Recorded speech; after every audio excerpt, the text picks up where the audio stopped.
OP Shukla, page number 86, second प्रश्न पत्र 2000। Dictation start. सभापति जी, बैंकों के माध्यम से बीमार मिलों को कारगर बनाने के लिए पैसे दिए जाते हैं।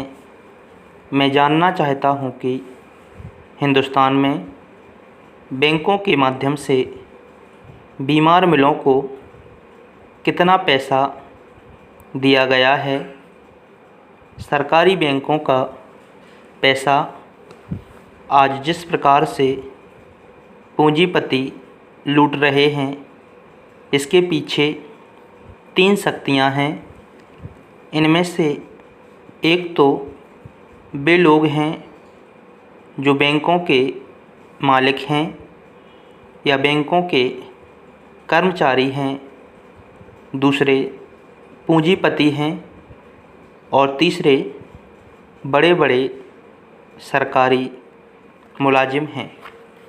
श्रीमान, जब इस देश के पूंजीपति अपनी मिलों का पूरी तरह से शोषण कर लेते हैं तो फिर वह मिल बीमार हो जाती है और वे सरकार के पास पैसा मांगने के लिए जाते हैं। बैंकों की यह जिम्मेदारी होती है कि वह मिलों को या उद्योगों को पैसा दें।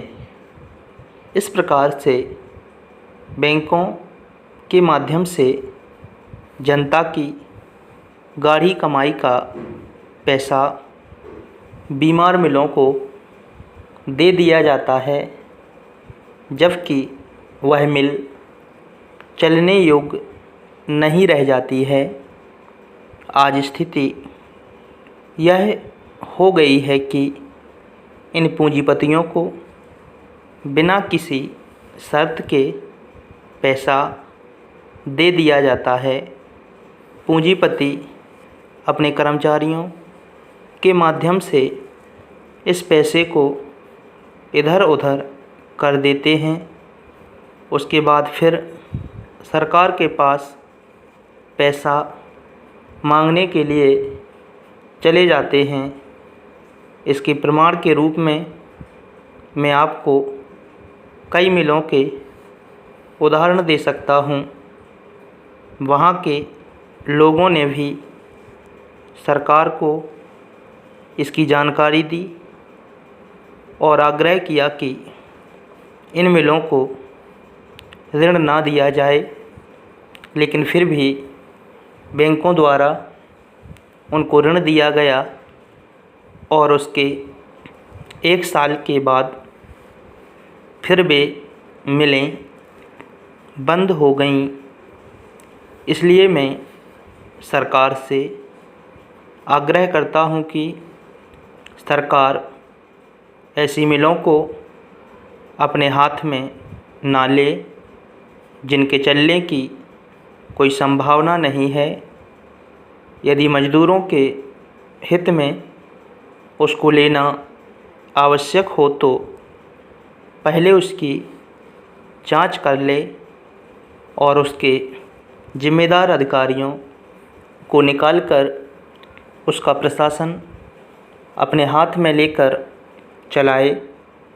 अभी आप उस मिल को ले लेते हैं, फिर उसको चलाकर उनके मालिकों के हाथ में सौंप देते हैं, जो फिर इस मिल को बीमार कर देते हैं। अति आवश्यक होने पर ही मिलों को वापस उनके मालिकों को दिया जाए। अतः मेरा निवेदन है कि यदि आप किसी मिल को अपने हाथ में लेना आवश्यक समझते हैं तो उसको आप लीजिए, लेकिन उसको फिर उनके मालिकों को मत लौटाइए। स्टॉप।